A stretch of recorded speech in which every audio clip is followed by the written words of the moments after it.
नमस्कार दोस्तों, कैसे हैं आप सब। उम्मीद करते हैं आप लोग बहुत अच्छे हैं, पढ़ने के लिए एकदम पूरी तरह से तैयार हैं। तो हम पढ़ रहे थे इंडियन पॉलिटी में हमने देखा कि विशेषताएं संविधान बनाया क्यों गया, उसकी परिभाषा क्या थी। परिभाषा के बारे में हमने बहुत ही विस्तार से उसका उल्लेख किया। साथ ही हमने प्रस्तावना के बारे में भी चर्चा किया। प्रस्तावना में जो हम पढ़े उसकी भाषा क्या है, उसका विचार कहाँ से अपनाया गया, उसमें जो लिखा गया है प्रस्तावना में, हम भारत के लोग, भारत को एक संपूर्ण प्रभुत्व संपन्न जो भी है, मैंने इसको भी विस्तार से बताया। उसमें जो कुछ भी शब्दावलियाँ थी हमने उसको भी विस्तार से चर्चा किया। संप्रभुता क्या है, समाजवाद क्या है, पंथ निरपेक्ष क्या है, साथ ही गरिमा, राष्ट्र की एकता और अखंडता के बारे में भी हमने चर्चा किया। उसके बाद हमने देखा प्रस्तावना में संशोधन के बारे में भी बात किया। आज हम अलग ही टॉपिक पे बात करेंगे जो कि है हमारे लिए, हमारे देश के नागरिकों के लिए। सैद्धांतिक दृष्टिकोण से तो, एग्ज़ाम के दृष्टिकोण से तो वो बहुत ही लाजमी है ही है, लेकिन साथ ही अगर व्यवहारिक दृष्टिकोण से भी देखा जाए तो हमारे जीवन में बहुत ही लाजमी हो जाता है। लाजमी क्यों हो जाता है? क्योंकि वो हमारी बुनियाद है, हमारी बुनियादी आवश्यकताओं की वो पूर्ति करती है। तो आपको थोड़ा तो स्पष्ट हुआ होगा कि मैं किस टॉपिक के बारे में चर्चा करने जा रहा हूँ। जी हाँ, मैं फंडामेंटल राइट्स के बारे में बात कर रहा हूँ। फंडामेंटल राइट्स यानी मौलिक अधिकार के विषय में। तो आइए हम बात करते हैं मौलिक अधिकार। हम मौलिक अधिकार के बारे में बहुत ही विस्तार से उसके हर एक पक्ष को, उसके पक्ष विपक्ष को हर तरीके से हम उसका वर्णन करेंगे। हमारे जीवन में कितना प्रासंगिक है, कितना आवश्यक है फंडामेंटल राइट्स, मौलिक अधिकार, वो हमें क्या देता है, हमारी एकता, अखंडता और समता को कितने अच्छे से वो उसमें डिफ़ाइन किया गया है। हर नागरिक की विषय वस्तु के बारे में भी बताया गया है। तो आइए हम बात करते हैं फंडामेंटल राइट्स यानी मौलिक अधिकार। फंडामेंटल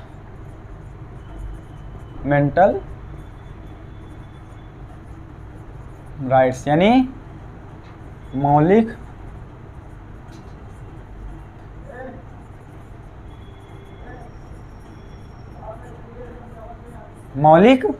अधिकार। फंडामेंटल राइट्स यानी मौलिक अधिकार। तो मौलिक अधिकार कहाँ से लिया गया? जो आज हम भारतीय संविधान का दर्शन बना हुआ है, ये लिया कहाँ से गया, हम इसके बारे में विस्तार से चर्चा करेंगे। मौलिक अधिकार मौलिक क्यों है यानी मूल क्यों है, इसके भी बारे में हम विस्तार से चर्चा करेंगे। इसमें जो विभिन्न अनुच्छेद हैं उसके बारे में भी हम बहुत ही अच्छे से चर्चा करेंगे। जितने भी अनुच्छेद हैं मौलिक अधिकार 12 से 35 उसके बारे में भी हम विस्तार से चर्चा करेंगे। तो आइए हम बात करते हैं फंडामेंटल राइट्स यानी मौलिक अधिकार। मौलिक अधिकार लिया कहाँ से गया? देखिए, हमारा जो संविधान है, विभिन्न देशों के हमारे जो संविधान निर्माता हैं B.R. अम्बेडकर, उन्होंने प्रारूप तैयार किया, इसको बनाया। लेकिन जो हमारा संविधान है ये विभिन्न देशों का एक उसका मतलब खंगालने के बाद हमारा जो संविधान बना है, विभिन्न देशों के खंगालने के बाद वो अच्छा खासा मुकम्मल तस्वीर बनती है। हर देश में अपने अलग प्रावधान है, विभिन्न प्रावधानों को खंगालने के बाद हमारा संविधान बना है। ठीक, हम कहते हैं कि हमारा संविधान जो है भारत का सबसे विस्तृत, सबसे बड़ा संविधान है। ठीक। तो मौलिक अधिकार लिया कहाँ से गया? मौलिक अधिकार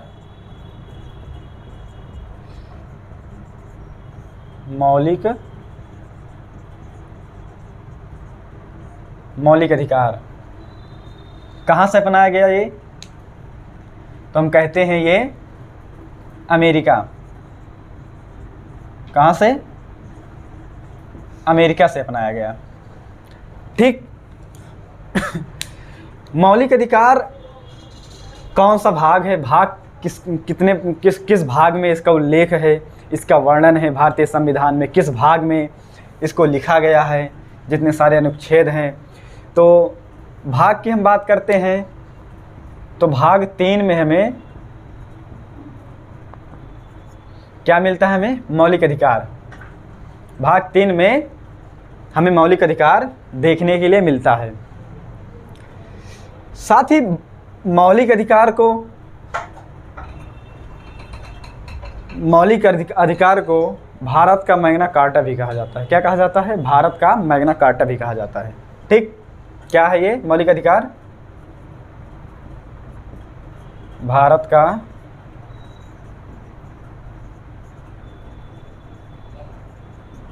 मैग्ना कार्टा। क्या है? भारत का मैग्ना कार्टा। अब एक शब्द आता है क्या, जो ये मैग्ना कार्टा है क्या, किसे कहा जाता है मैग्ना कार्टा? तो मैग्ना कार्टा भारत के इंग्लैंड में एक अधिकार बिल पारित होता है। किसके द्वारा? जॉन किंग के द्वारा 1215 ईस्वी में पारित किया जाता है। सामंतों के दबाव में आकर अधिकार बिल पारित किया जाता है, जिसे जो अधिकार के रूप में लिखित प्रपत्र था उसे ही हम क्या कहते हैं? मैग्ना कार्टा कहा जाता है। क्या है? इंग्लैंड के किंग जॉन के द्वारा 1215 में पारित अधिकार बिल को ही क्या कहा जाता है? मैग्ना कार्टा कहा जाता है। ठीक, किसमें? 1215 इंग्लैंड किंग जॉन कहाँ के थे? इंग्लैंड के द्वारा। ठीक, 1215 ईस्वी। अब हम बात करते हैं, हमने बात किया मौलिक अधिकार अमेरिका से लिया गया। भाग 3 में इसका वर्णन है, उल्लेख किया गया है। भाग 3 को ही भारत का मैग्ना कार्टा भी कहा जाता है। मैग्ना कार्टा क्या है? 1215 ईस्वी में इंग्लैंड के राजा जॉन के द्वारा इसको पारित किया जाता है, घोषणा किया जाता है। उसे वही जाके बनता है आज का हमारा क्या? Magna carta. ठीक, अब हम बात करते हैं कि भारत का जो मूल अधिकार है, भारत का जो मूल अधिकार है, उनमें हम देखते हैं 7 प्रकार के मूल अधिकारों का वर्णन किया गया है। कितने अधिकार हैं? मूल रूप से जो मूल संविधान में लिखा गया है वो हमारे 7 प्रकार के हैं। अब हम 7 प्रकारों के बारे में अच्छे से उसका डिस्कस करेंगे कि 7 प्रकार में जो विभिन्न अनुच्छेद हैं उसमें क्या है, उनको पढ़ने से हमारे व्यवहारिक जीवन में कितना बदलाव आता है, इसके बारे में भी हम जानेंगे। मूल अधिकार दर्शन इसलिए भी है क्योंकि हमें मूल अधिकार पढ़ने से हमारे व्यक्तिगत जीवन में बहुत ही आवश्यक हो जाता है। यह हमारे अधिकारों का, जैसे कोई हनन करता है, अगर हम अपने कानून के, अपने अधिकारों का हमें ज्ञान होता है, हम वो न्यायालय में जाकर उसको चुनौती दे सकते हैं। ये सारी चीज़ें, ये सारी उपलब्धियां हमें मूल अधिकार के दौरान पढ़ने के बाद हमें देखने के लिए मिलती हैं। ठीक, अब ये क्या है जो हम ये कह रहे हैं मूल अधिकार, मौलिक अधिकार या मूल अधिकार? जो मूल अधिकार है, मूल क्यों? क्वेश्चन बनता है, मूल क्यों? क्या मूल क्यों? मौलिक अधिकार आखिर मूल क्यों है? एक प्रश्न है, मूल क्यों है? इसे मूल क्यों कहा गया? भारतीय संविधान के रचयिता लोगों ने, जिसने बनाया, इसे मूल कहा क्यों? इसके पीछे के कारण क्या थे? क्या उन्होंने क्या महसूस किया जो इसे भारतीय संविधान का मूल अधिकार, ठीक, जैसे बेस फंडामेंटल। ठीक, तो देखिए मूल अधिकार क्या है, मूल क्यों? क्योंकि व्यक्ति के बहुआयामी विकास के लिए, उनकी बुनियादी सुविधाओं के लिए बहुआयामी विकास, उनकी बुनियादी सुविधाओं का विस्तृत जो अधिकार है वो हमें मूल अधिकार के दरमियान मिलता है। क्यों? क्योंकि मूल अधिकार में हमें वो सारे अधिकार मिलते हैं जिससे हम अपना श्रृंखलावश या अपना चहुमुखी या बहुमुखी विकास आवश्यक रूप से हम कर सकते हैं। ठीक, हमारे इस विकास चरण में अगर हम कानूनी तरीके से उसका पालन करते हैं तो हमारे इस अधिकारों का कोई हनन नहीं कर सकता। क्यों हनन नहीं कर सकता? क्योंकि अगर हनन होता भी है तो हमारे पास उसके भी उपाय हैं। उपाय क्या हैं? हम उच्चतम न्यायालय में जा सकते हैं या उच्च न्यायालय में जा सकते हैं। उच्चतम न्यायालय में जाने के लिए हम आर्टिकल 226 का प्रयोग करते हैं। उच्चतम न्यायालय में जाने के लिए उच्चतम न्यायालय में जाने के लिए हम आर्टिकल 32 का प्रयोग करते हैं और उच्च न्यायालय में जाने के लिए हम आर्टिकल 226 का प्रयोग करते हैं। इससे हम चुनौती दे सकते हैं अगर हमारे अधिकारों का हनन होता है तो। हमने क्या कहा मूल? क्योंकि मूल ये इसलिए हैं क्योंकि हमारे ये बहुमुखी विकास के लिए अधिक आवश्यक हैं। कैसे? हमारे भौतिक विकास, क्या? भौतिक विकास, बौद्धिक,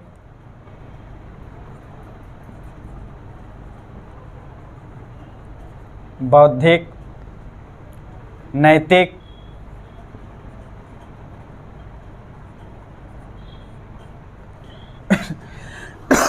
क्या है मूल? क्यों? क्योंकि हमारे बहुमुखी विकास के लिए उपयोगी, जैसे भौतिक विकास, बौद्धिक विकास, नैतिक, भौतिक विकास। हम अपनी आजीविका के लिए एक रोज़गार पाने का अधिकार है। आर्टिकल 16 में इसका वर्णन किया गया है। लोक नियोजन। बौद्धिक अधिकार में भी हम ये पढ़ सकते हैं, हमें शिक्षण ग्रहण करने या विभिन्न तरीक़ों का किसी भी शिक्षण संस्थान में शिक्षा पाने का अधिकार हमें भी है कि नहीं? ये सारे क्या हैं हमारे मूल, जिससे हमारे मूल इसलिए क्योंकि हमारे जो विभिन्न शुरुआती जीवन की दौर होता है वो क्या है, मूल अधिकार हमें बहुत ही विस्तृत व्याख्या करता है कि हमारा विकास किस प्रकार से हो सकता है। तो वो हमारे मूल अधिकार में बहुत ही अच्छे से देखने के लिए मिलता है। ठीक, तो अब हम बात करेंगे जो हमारे मूल अधिकार में क्या है, जो कई प्रकार के अनुच्छेद हैं और किन खंडों में 7 प्रकार के भागों में बांटा गया है हमारे मौलिक अधिकार को। तो हम उस पर भी आते हैं, उस पर हम विस्तार से चर्चा करते हैं। पहले हम लिखेंगे क्या, कितने प्रकार के, वो प्रकार क्या हैं। जो 7 प्रकार के मूल रूप से हम बात कर रहे हैं, मूल रूप से। लेकिन आज वर्तमान के दृष्टिकोण से देखा जाए तो हमारे मूल अधिकार सिर्फ 6 हैं। ठीक, वो कैसे हम बताते हैं। 7 क्यों नहीं है, क्यों हटाया कब गया, उस पर हम आते हैं।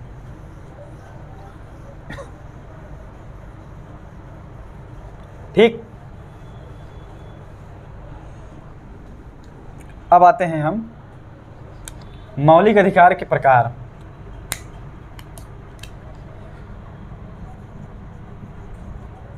मौलिक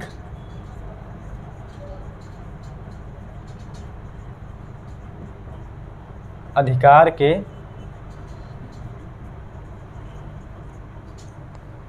के प्रकार। कितने प्रकार हैं? मूल रूप से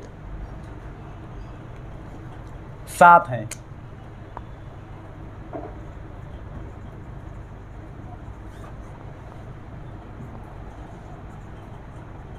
मूल रूप से मूल संविधान, जब संविधान बनाया गया तो हमारा जो मौलिक अधिकार था वो 7 प्रकार के थे। ठीक, लेकिन आज वर्तमान में जब हम पढ़ते हैं तो हमारे सिर्फ 6 अधिकार हैं। ठीक, तो पहले हम 7 अधिकार को लिखते हैं, सारे मौलिक अधिकारों को हम लिखते हैं। पहला क्या है हमारा? समता का अधिकार।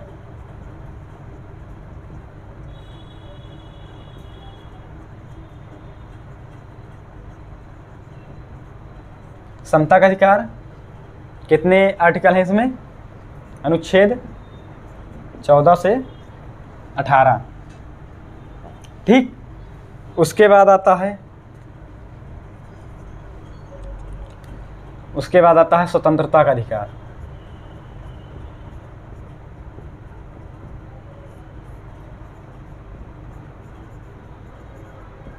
स्वतंत्रता का अधिकार 19 से 22 अनुच्छेद हैं।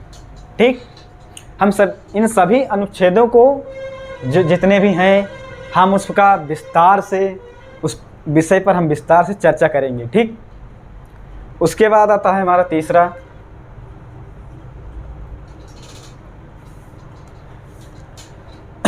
शोषण के विरुद्ध अधिकार।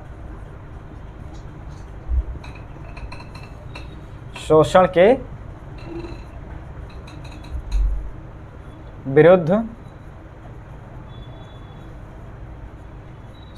विरुद्ध अधिकार।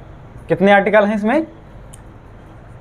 23 से 24। ठीक, उसके बाद चौथा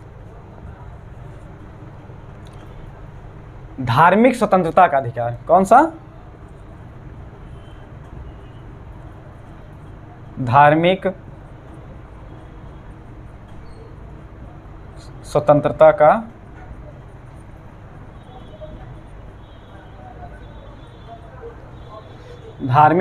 का अधिकार। कितने आर्टिकल इसमें हैं?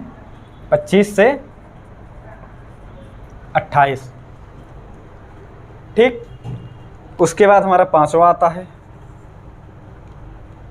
क्या है? शैक्षणिक या अल्पसंख्यक अधिकार, जो है हमारे सांस्कृतिक और शिक्षण का अधिकार।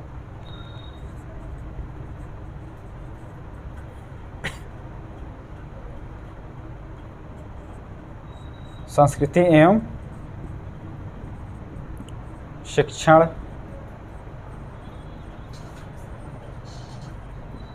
का अधिकार। कितने आर्टिकल हैं?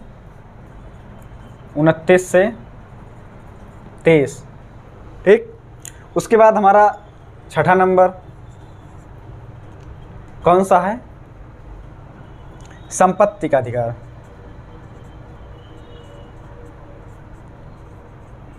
संपत्ति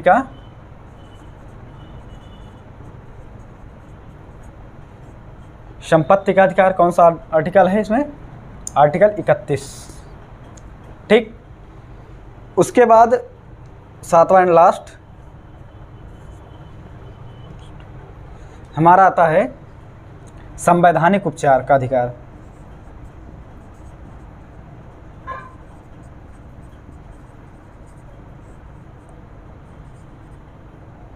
उपचारों का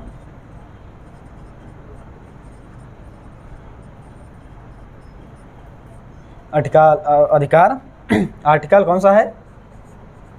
32। ठीक, ये मूल रूप से हमारा जब संविधान बनाया जाता है तो हमें ये देखने के लिए मिलता है कि हमारे मूल संविधान में टोटल कितने हैं? 7 प्रकार के फंडामेंटल राइट्स हैं मूल रूप से। लेकिन आज की कंडीशन क्या है? आज वर्तमान स्थिति क्या है? हमारे पास सिर्फ 6 अधिकार हैं। कौन कौन से? जो हमारा हटा, जिसको मूल अधिकार की श्रेणी से हटा दिया गया, वो क्या था हमारा? ये संपत्ति का अधिकार। क्या है? ये संपत्ति का अधिकार। ठीक, संपत्ति का अधिकार में इसको हटाया कब गया? 44वें कॉन्स्टिट्यूशन अमेंडमेंट 1978 में इसे हटाकर क्या बना दिया गया? कानूनी अधिकार।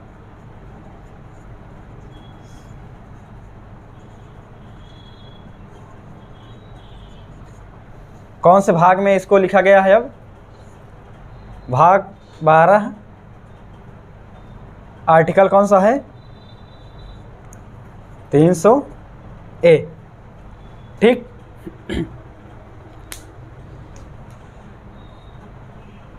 तो ये है हमारे जो हमें पढ़ना है मूल अधिकार में, तो वो सिर्फ समता का अधिकार 14 से 18, स्वतंत्रता का अधिकार 19 से 22, शोषण के विरुद्ध अधिकार 23 से 24, धार्मिक स्वतंत्रता का अधिकार 25 से 28, संस्कृति एवं शिक्षण का अधिकार 29 से 30। हमें ये नहीं पढ़ना है, क्योंकि हमारे मूल अधिकार की श्रेणी में, मूल अधिकार की श्रेणी से इसे हटा दिया गया है 44वें कॉन्स्टिट्यूशन अमेंडमेंट 1978, जिसे अब कानूनी अधिकार का दर्जा दिया गया है। और कितने भाग में? 12वें भाग आर्टिकल 300A में रखा गया है। अब आता है हमारा लास्ट, संवैधानिक उपचारों का अधिकार, आर्टिकल 32। ठीक, और हमारा जो हमारा फंडामेंटल राइट है, कब कितना है, कितने अनुच्छेद हैं?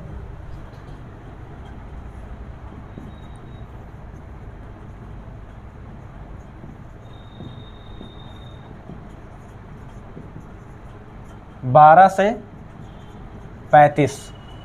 ठीक, हम इन सभी अनुच्छेदों का विस्तार से चर्चा करेंगे, एक एक पक्ष को उठाएंगे। ठीक, अब हम आते हैं इन सभी अनुच्छेदों पर। 12 में क्या है? जब हम 12 उठाते हैं, पहला मौलिक अधिकार का पहला नंबर, वो भी 12 क्या है? इसमें राज्य शब्द के बारे में वर्णन किया गया है, राज्य की परिभाषा बताई गई है 12 आर्टिकल 12 में। तो आइए हम उस पर हम चर्चा करते हैं।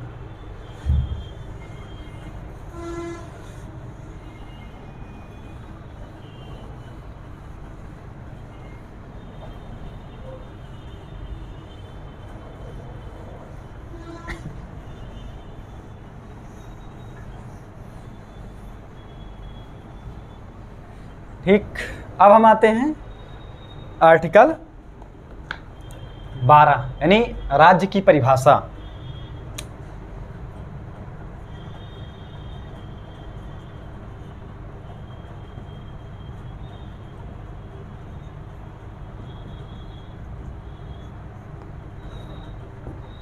अनुच्छेद कौन सा है? राज्य की परिभाषा, राज्य शब्द का उल्लेख किया गया है। अनुच्छेद क्या है हमारा? अनुच्छेद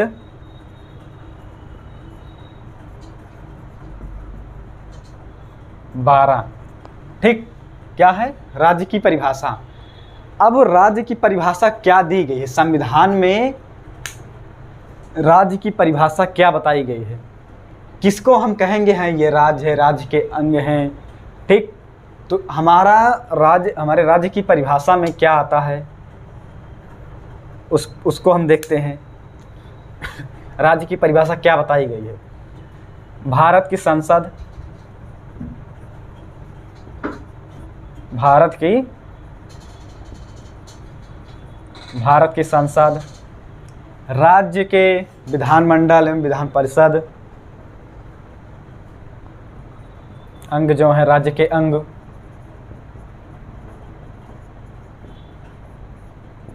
ठीक, संघीय सरकार,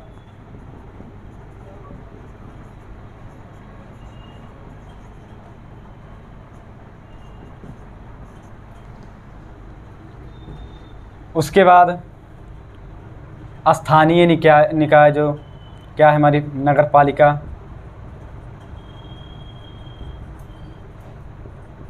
नगर पालिकाएं, पंचायत,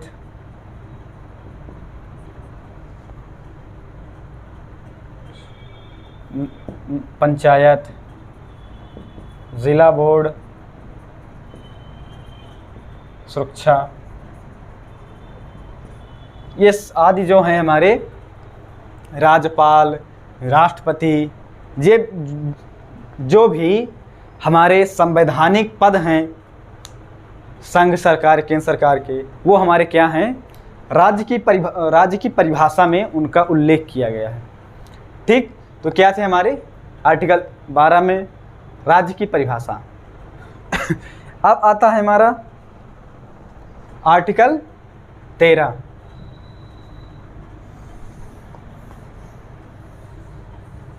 आर्टिकल 13 जिसे हम कहते हैं मूल अधिकार का यानी मौलिक अधिकारों का प्रहरी। अब मौलिक अधिकारों का प्रहरी क्यों कहा जाता है, इसके पीछे के कारण क्या थे, उस पर हम विस्तार से देखेंगे। अनुच्छेद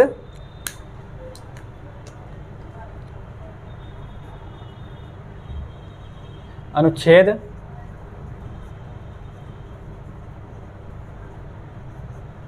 अनुच्छेद 13 जिसे क्या कहा जाता है, मौलिक अधिकारों का प्रहरी। प्रहरी मतलब सुरक्षा, जिसकी रक्षा करता है। आर्टिकल 13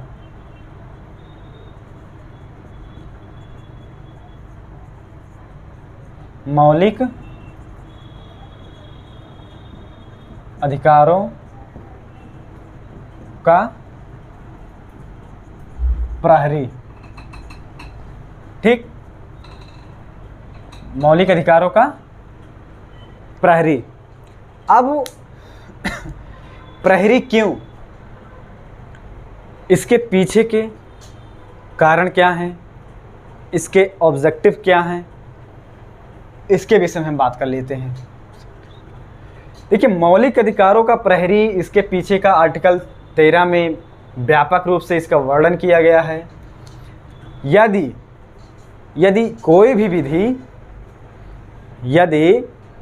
विधि नागरिकों के मौलिक अधिकार का, कोई विधि जो बनाई जाती है, अगर वो मौलिक अधिकार का हनन करती है या बाधित करती है, तो आर्टिकल 13 के अनुसार वो विधि शून्य मानी जाएगी।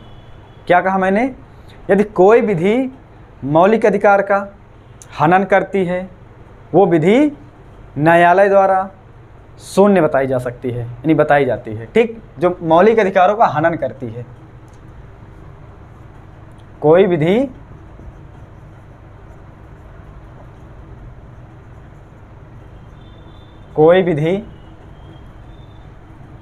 यदि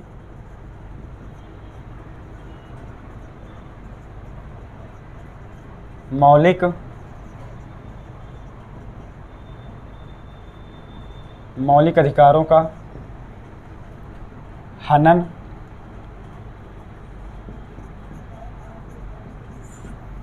करती है, मौलिक अधिकारों का हनन करती है, तो उसे न्यायालय द्वारा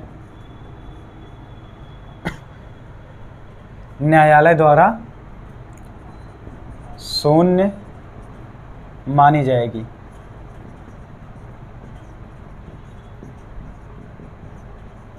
ठीक, तो ये क्या है, इसे मौलिक अधिकारों को प्रहरी क्यों कहा गया, तो इसके पीछे के कारण ये है, कोई विधि यदि मौलिक अधिकारों का हनन करती है, तो उसे न्यायालय द्वारा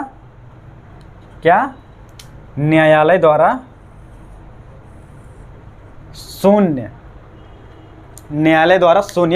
यानी उसकी कोई भी औपचारिकता, कोई भी औचित्य नहीं रह जाएगा, शून्य है एकदम, एक प्रकार से। ठीक, तो ये है दूसरा, इसी अनुच्छेद का दूसरा यानी आर्टिकल 13 का सब क्लोज 1 क्या कहता है,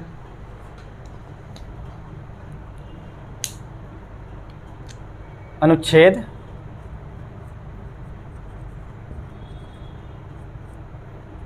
तेरह का सब क्लोज 1 क्या कहता है,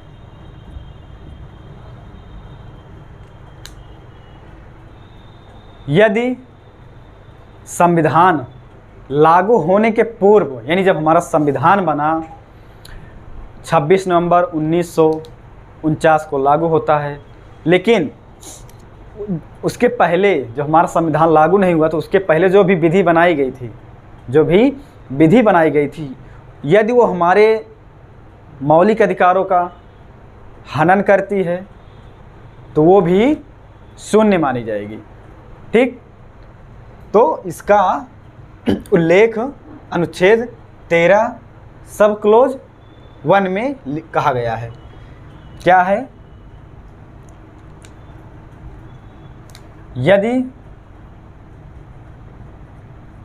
यदि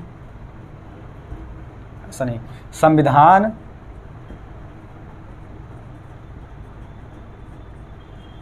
संविधान लागू होने के लागू होने के पूर्व में ऐसी कोई भी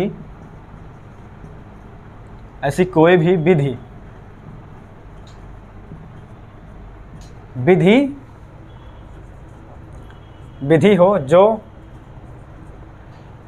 मौलिक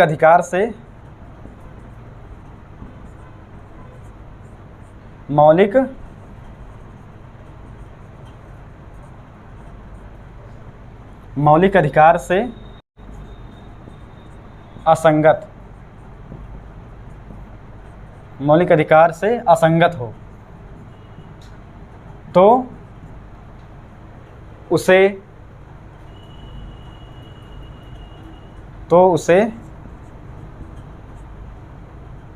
अमान्य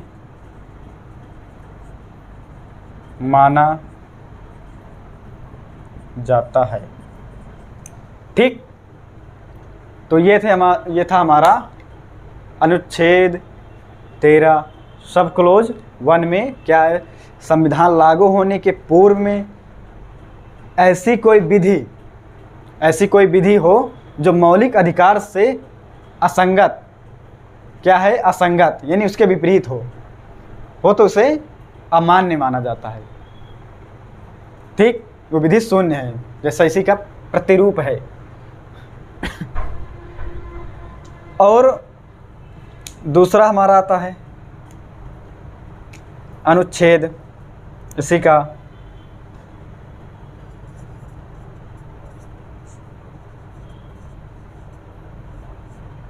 13 क्लोज 2 क्या है, इसमें कहा क्या गया है, राज्य ऐसी कोई विधि नहीं बनाएगा, यानी राज्य ऐसी कोई भी विधि नहीं बनाएगा जो मौलिक अधिकार का या मौलिक अधिकार को छीनती हो। ऐसी कोई भी विधि मौलिक अधिकार को बाधित नहीं कर सकती। ठीक, किसमें कहा गया है, अनुच्छेद 13 सब क्लोज 2 में ऐसी कोई विधि मौलिक अधिकार या राज्य ऐसी कोई भी विधि नहीं बनाएगा जो मौलिक अधिकार को या फंडामेंटल राइट्स को छीनती हो। ठीक, राज्य ऐसी कोई विधि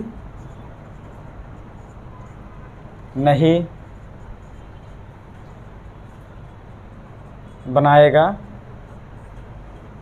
जो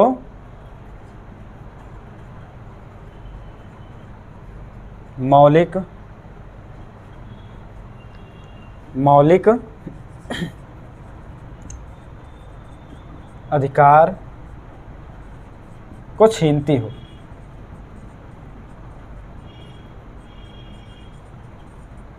ठीक, तो ये किसमें इसका वर्णन है, उल्लेख किया गया है, आर्टिकल 13 सब क्लोज 2 में। क्या है, राज्य ऐसी कोई भी विधि, यानी राज्य ऐसी कोई भी विधि नहीं बनाएगा जो मौलिक अधिकारों को छीनती हो। ठीक, तो ये है हमारे अनुच्छेद 13 क्लोज 2।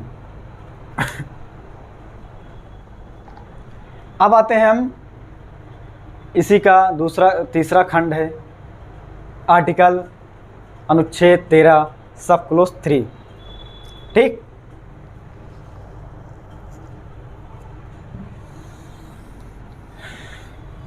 हम एक एक चीज़ को बहुत ही विधिवत और बहुत ही विस्तार तरीके से समझते चलेंगे, कोई भी पक्ष छूटने न पाए।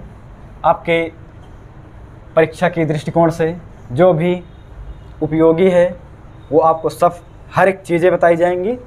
बस आप हमारे साथ जुड़े रहिए, ईमानदारी से मेहनत करिए बस।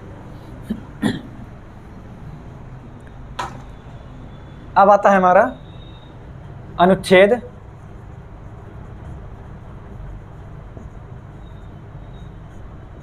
13 सब क्लोज 3। इसमें क्या है,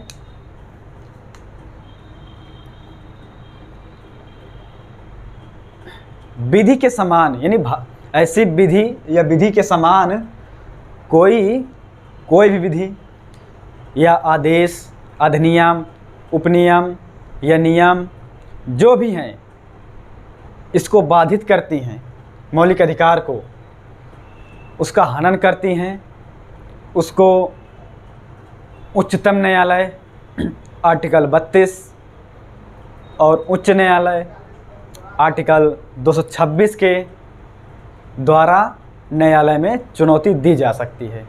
क्या कहा हमने, कोई भी विधि के समान अध्यादेश, आदेश, नियम, उपनियम, सूचना जो भी मौलिक अधिकार को बाधित करे, उसे उच्चतम न्यायालय आर्टिकल 32 और उच्च न्यायालय आर्टिकल 226 के द्वारा न्यायालय में चुनौती दी जा सकती है। ठीक,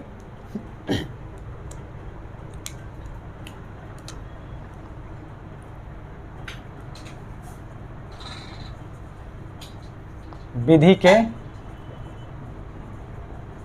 के समान अनुच्छेद 13 क्लॉज 3, विधि के समान कोई विधि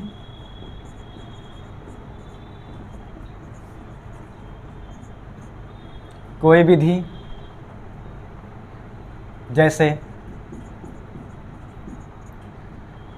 अध्यादेश,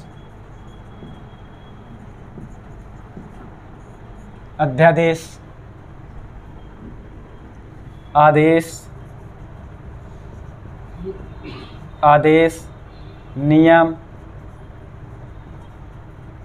उपनियम, सूचना आदि जो भी इनमें से कोई भी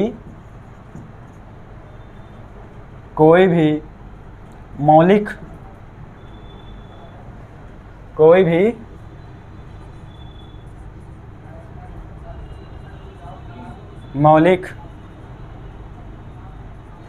अधिकारों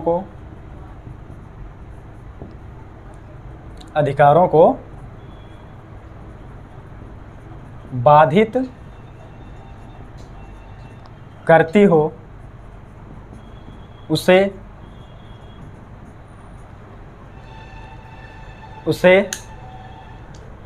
उच्चतम न्यायालय यानी सुप्रीम कोर्ट,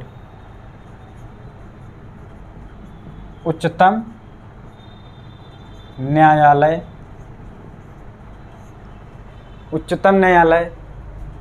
अनुच्छेद 32 तथा उच्च न्यायालय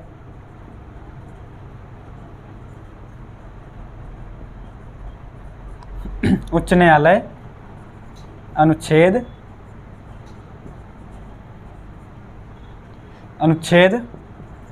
226 के द्वारा न्यायालय में चुनौती दी जा सकती है।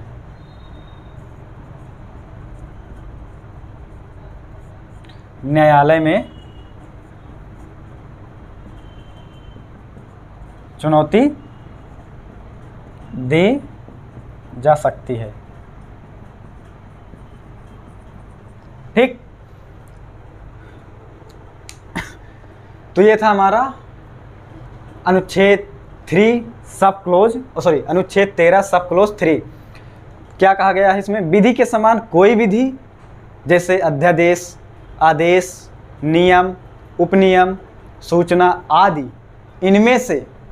इनमें से कोई भी मौलिक अधिकारों को बाधित करती हो, उसे उच्चतम न्यायालय अनुच्छेद 32 तथा उच्च न्यायालय अनुच्छेद 226 के तहत या द्वारा न्यायालय में चुनौती दी जा सकती है। ठीक, इसी का खंड 4 है, उसमें कहा गया है कोई भी संशोधन 368 के तहत अमान्य होगा। ठीक, तो ये हमारे आर्टिकल 13 संपूर्ण हुए, नहीं पूरे हो गए। अब हम आते हैं जहाँ से हमारे मौलिक अधिकार एक्चुअल वास्तविक रूप में स्टार्ट होते हैं। आर्टिकल हम 14 की बात करते हैं।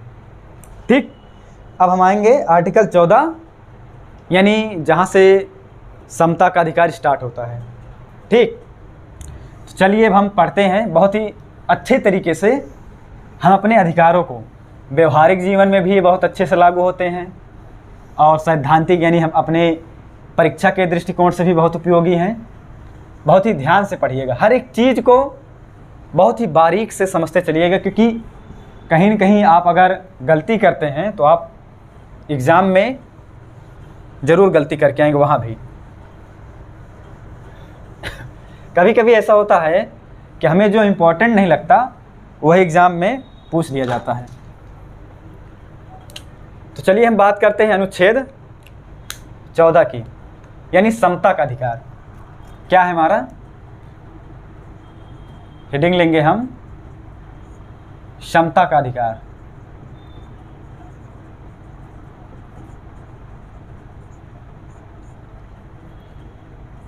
चौदह से 18 क्या है हमारा? समता का अधिकार।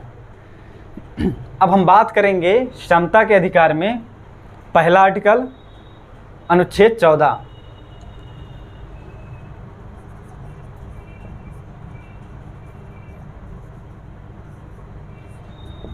अनुच्छेद 14,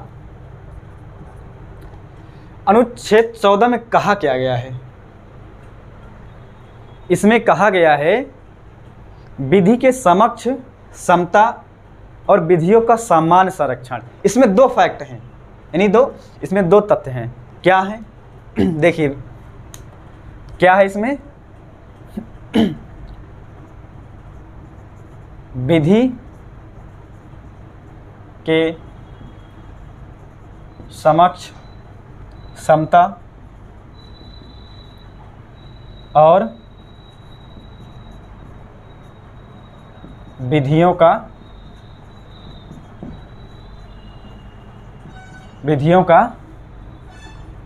समान संरक्षण।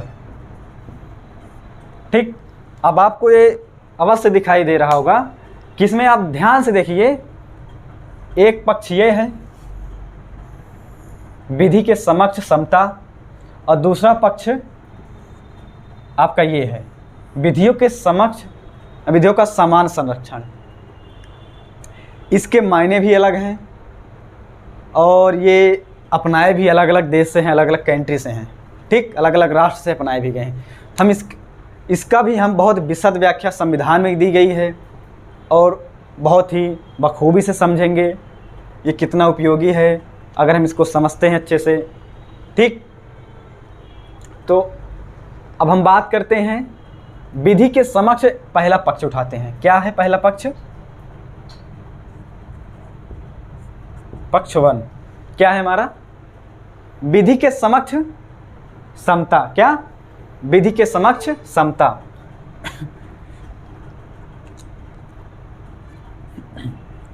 विधि के समक्ष समता। अब हम इस पर आते हैं। विधि के समक्ष समता का मतलब क्या है? इसका अर्थ क्या है? विधि के समक्ष समता। पहली बात हम ये जानेंगे कि विधि के समक्ष जो है ये समता, ये अपनाया कहाँ से गया है? ठीक, विधि के समक्ष समता अपनाया कहाँ से गया है? तो याद रखिएगा ये ब्रिटिश मूल का है। ब्रिटेन से अपनाया गया है, ब्रिटिश मूल का यह अपनाया गया है।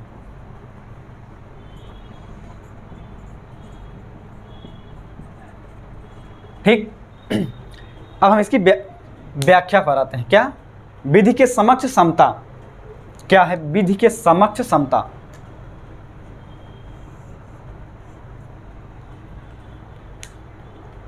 विधि के समक्ष समता, यानी कानून की नज़रों में, इसके हम पॉइंट लिख लेते हैं, इसको हम ए मान लेते हैं और इसको हम बी कर देते हैं। ठीक,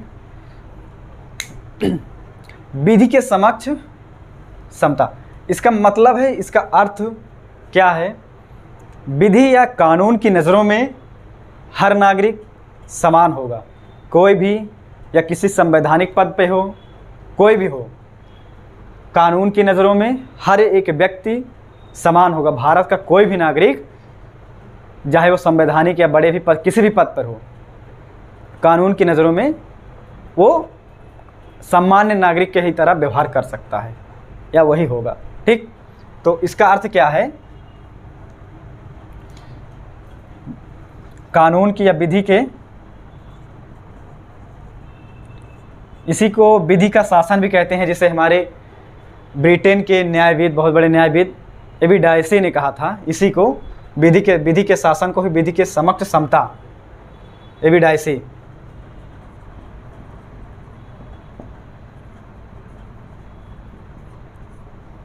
विधि का शासन को ही विधि के समक्ष समता कहा।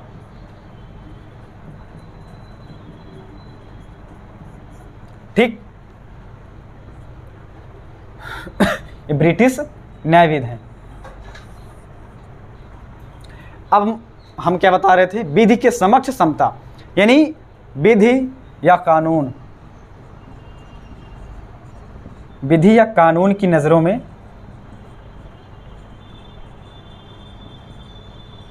में भारत का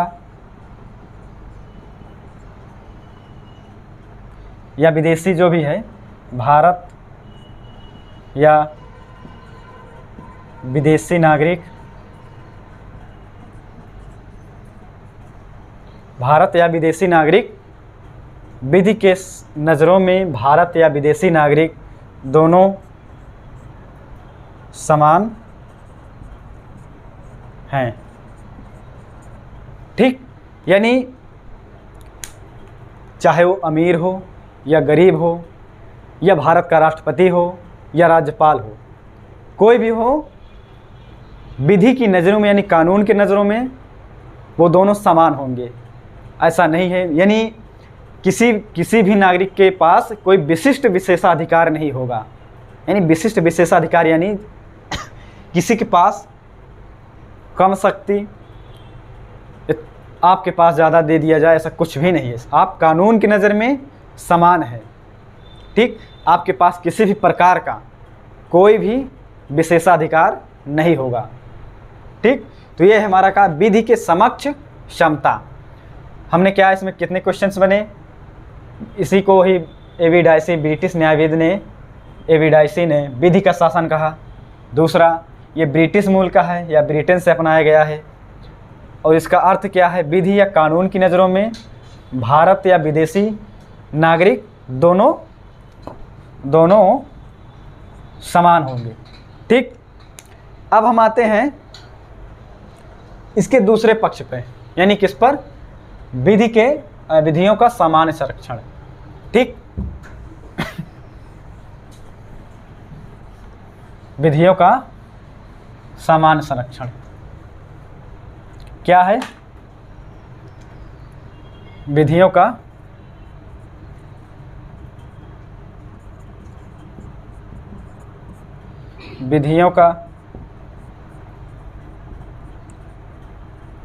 समान संरक्षण। ठीक, इसके अर्थ क्या हैं, ये कहाँ से अपनाया गया है, ये इसकी मूल कॉपी कहाँ की है। ठीक, तो ये आपको पता होना चाहिए मन में, इसको आप कंठस्थ कर लीजिए। ये कहाँ का है, अमेरिकी मूल का है। कहाँ का, अमेरिकी मूल का, यह अपनाया गया है वहीं से। ठीक, और इसका अर्थ क्या है, मतलब या अर्थ क्या है इसका, विधियों का सामान्य संरक्षण। इसके भी बहुत ही अच्छे अर्थ हैं। कहने का मतलब ये है, ये कहना क्या चाहता है भारत का कोई भी नागरिक हो, न्यायालय या उच्च न्यायालय, किसी भी साधारण न्यायालय में उसे समान रूप से हक पाने का अधिकार है। उसके साथ हर किसी के साथ भी न्यायपूर्वक विधि के द्वारा न्याय किया जाएगा। उसकी नज़रों में कोई भी व्यक्ति छोटा बड़ा, ऊंचा नीचा, कोई भी अमीर गरीब मायने नहीं रखते। विधि के समक्ष समान संरक्षण, यानी विधियों में सभी नागरिक के साथ समान व्यवहार किया जाएगा। ठीक, अब चाहे साधारण न्यायालय हो या दिल्ली का सुप्रीम कोर्ट हो या कोई भी हो, उसकी नज़रों में उसके समक्ष समान व्यवहार किया जाएगा। ठीक, तो इसका अर्थ ये है, भारत के हर नागरिकों के साथ साधारण न्यायालय या उच्चतम न्यायालय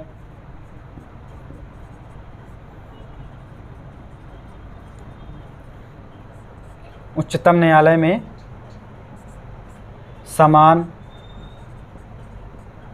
समान रूप से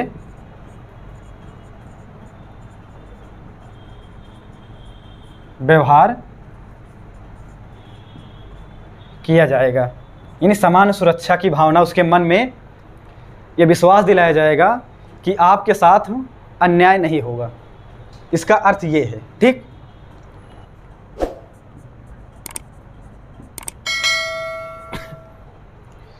तो ये हमने आर्टिकल 14 को पढ़ा। हमने क्या क्या पढ़ा? मौलिक अधिकार कहाँ से अपनाया गया, इसके विभिन्न प्रकारों के बारे में कितने भाग हैं, हमने उस मूल रूप से बताया कि 7 भाग हैं। लेकिन आज वर्तमान के दृष्टिकोण से देखा जाए तो मौलिक अधिकार सिर्फ 6 हैं। हमने इस पर भी विस्तार से चर्चा किया, कितने अधिकार, उन सभी अधिकारों को हमने लिखवाया। लेकिन हाँ, अभी अनुच्छेदों को अभी चर्चा नहीं किया। हम स्टेप बाय स्टेप एक एक अनुच्छेद को पढ़ते चलेंगे। एग्ज़ाम में आपकी परीक्षा के दृष्टिकोण से ये बहुत ही उपयोगी तथा आपके व्यवहारिक जीवन में भी काफ़ी लाजमी हो जाते हैं। ठीक, तो आज की क्लास में हम इतना ही पढ़ाएंगे। हम अगला जो अनुच्छेद है आर्टिकल 15, जिसमें कहा गया है धर्म, मूल, वंश, लिंग, जाति के आधार पर किसी भी नागरिक के साथ भेदभाव नहीं किया जाएगा। इसी के साथ हम आएंगे 16 लोक नियोजन, 17 अस्पृश्यता का अधिकार, उसके बाद 18 आएंगे उपाधियों का अंत। इसी के साथ हमारा आर्टिकल यानी हमारा पहला अधिकार समता का अधिकार समाप्त होता है। तो आज की क्लास हम यहीं पे मिलेंगे नेक्स्ट लेक्चर में। धन्यवाद।